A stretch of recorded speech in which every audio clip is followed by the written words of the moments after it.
My boyfriend thought I was belittling his career after he overheard me on the phone with my sister, but he heard wrong, but now 9 months later he's still butting heads with my sister and refuses to talk it out so we can get over it. My 26M, sister Kayla, 24F, and I are very close. My boyfriend Tim, 25M, and I have been dating for almost 3 years. In March 2023, Tim and I were high together and then my sister called me. We spoke on speakerphone. She was talking about her job at the plasma donation center and she was venting about how disappointed she was that this is what her degree, biology, amounted to, earning $18 an hour.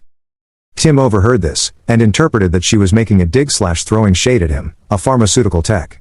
I tried telling him over and over that we weren't talking about him, that she's allowed to be disappointed in her job. He dropped it, though it wasn't the most harmonious resolution. That August, Tim and I as well as my brother and sister were all attending a local concert. We weren't all going together, Tim and I had seats together as did my siblings, but since we were all headed to the same place I suggested we could get together beforehand for lunch so he could properly meet my siblings. Tim seemed hesitant, but he agreed. So the 4 of us meet for lunch and it was rough. Tim, who is normally very extroverted and personable with strangers like the Uber driver and cashier, was completely silent during the lunch. My siblings, who are introverted like me, tried their best to make small talk but it was extremely awkward at best. We all went to the concert together and we came back together. Afterwards, Tim said my brother is cool but he was on yellow light with my sister. I asked why, and he said that she said shady comments during the lunch like which one of y'all have the tickets? And where will you be sitting during the concert? I immediately shut down. Later on, we got in a heated discussion in which I basically accused him of bringing his feelings from the March phone call into how he approached the lunch, mentally and literally. He denied this, and basically said his feelings are his own and I essentially can't tell him how to feel about Kayla if he felt her behavior was untoward. So we dropped it, and I guess left it at yellow light. Then in December 2023, my sister and I were playing a game and she won. I was happy for her, she never wins, so I texted Tim about it, and his first response was, "Did you let her win?" I said no, don't do her like that. He then said I wouldn't defend him like I defend her. And that led to a huge spat over text in which it was revealed that he lied in August when I asked him if he still felt a way about the phone call. He said that he didn't tell me because he wanted to observe my siblings and I and see for himself how they would interact with him/each other. I told him that that wasn't his place, it was mine to set up or call off the lunch and I should have had that information before I set it up. Eventually, and I forget how, we resolved the talk and essentially agreed that at some point, no timeline was given, he was going to chat with Kayla and sort it out. So that brings us to now. Yesterday Tim said he'd like to speak with Kayla. I'm just a little concerned though that it will once again go left. My sister is a black woman, and in the last year she was fired from her job, not the plasma center, for essentially not being nice or a team player or whatever BS they gave her. The truth is, and this is something I'm not debating on, people, especially in professional settings, have a tendency to assume the worst of black women. And so the situation with Tim and her job has made her very self-conscious about herself, what she says and her facial expressions. When I spoke to Kayla yesterday to gauge her feelings on the potential meeting, she expressed this essentially. She doesn't understand what she did wrong to Tim, but she said it could be an intention versus impact thing. She said she's concerned about meeting with him because one wrong expression could have him thinking negatively of her. I told her that if she is who I think she is, and he is who I think he is, it'll be fine. Kayla called me back in tears, saying that by me saying I think I was implying that what Tim and her previous employer were saying could be valid, and I shouldn't be doing that as one of her closest friends. I apologized, and that's where the entire situation is now. Now I'm concerned that their potential sit-down won't be great for her or him. Tim has been quick while venting to me to call lady coworkers he's irritated with batches, and that's something I'd like to call him out on. I say that to say that on some level he does have biases. I'd like him to check his biases, but it's sensitive. I haven't told Tim that Kayla lost her job, or why. I haven't told him how she feels generally about being misconstrued, because I feel like if I tell him he will think I'm trying to shrink his feelings. And to be clear, I don't want to shrink his feelings. I'm unsure of what to do. It just seems like a precarious situation, and it seems like every time I try to fix it gets worse. I don't feel it should be this stressful reconciling them, and I don't even need them to be friends. But it's been stressful for me. In the lead up to their conversation, what should I convey to each person, if anything? Commenter: dude, honestly, how's any misunderstanding due to your sister? Your BF heard something over a call and completely misunderstood it and carried it into the lunch months after. Then kept being passive aggressive. He shouldn't even talk to your sister because she has no part in this misunderstanding. I don't know how you can't see that. Your BF is petty, dumb and just trying to stir up drama where there's literally nothing. Don't set up meeting.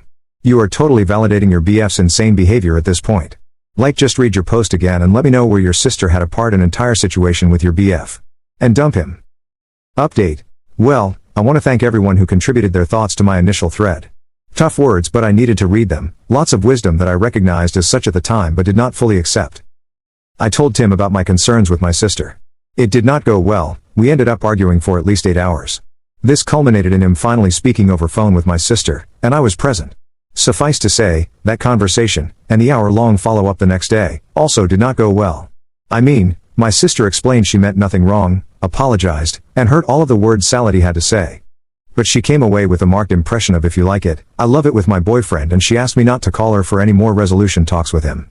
She felt he was condescending in tone, long-winded and using a lot of therapy speak while ultimately saying nothing, undermined his own apologies with more confusing sentiments, somehow talked around what offended him, and thus seemed to want her to figure out the problem and the solution.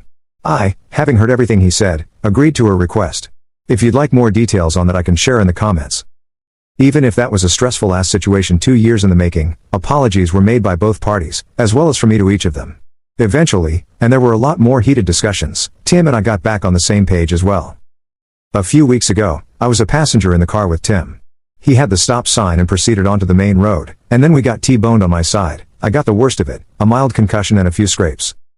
Following this, Tim could not wrap his head around the fact that he was at fault.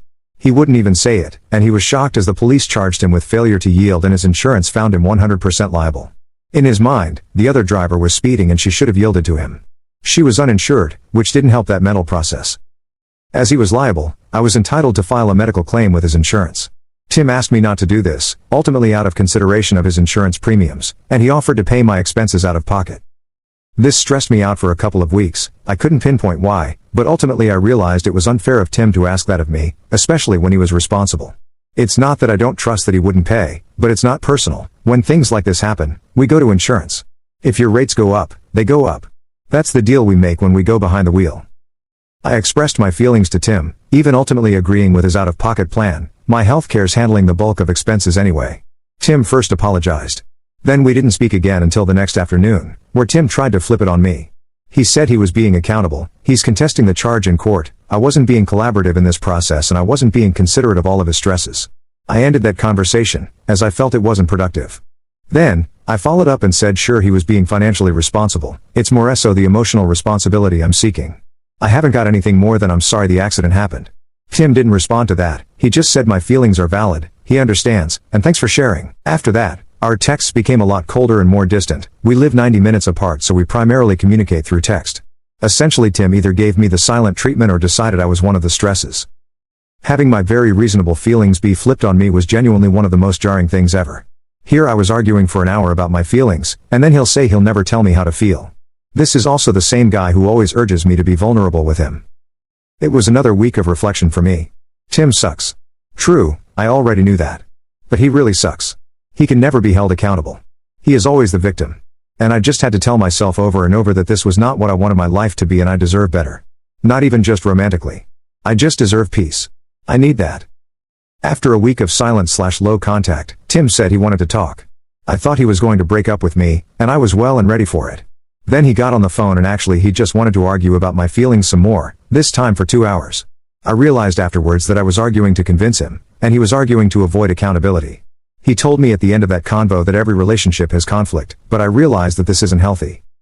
I gave him one more chance/week to say the words I wanted to hear. They never came, so I broke up with him. And then we argued about my feelings a little more. He was extremely frustrated, and in some ways, I'm frustrated for him. I think he just doesn't get it, or doesn't want to. So that's it. That was my first relationship, first love. And for somebody who already had low self-esteem, this is probably going to be a doozy to reflect on. Shout out to the commenter who suggested therapy. I hear you. I feel sad about it. I'll look back fondly on some moments. But I have so many journal entries and Reddit posts like these and conversations with my sister that will not allow me to romanticize this relationship. I recognize that even if there were good moments, maybe even mostly good moments, the bad moments were terrible and just not worth it. So many red flags to recall. I just didn't want to believe that he was who he was. I wish I'd put my foot down earlier. One of my lessons is to trust my instincts and act on them, and my intuition is better than I give myself credit for. I spent a lot of time during this relationship wondering if I was crazy. And finally, I'm thankful to be alive.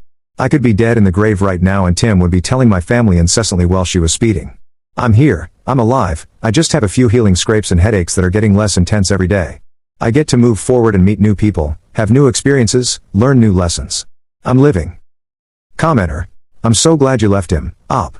I wish you speedy healing, both physically and emotionally/mentally. You deserve so much better.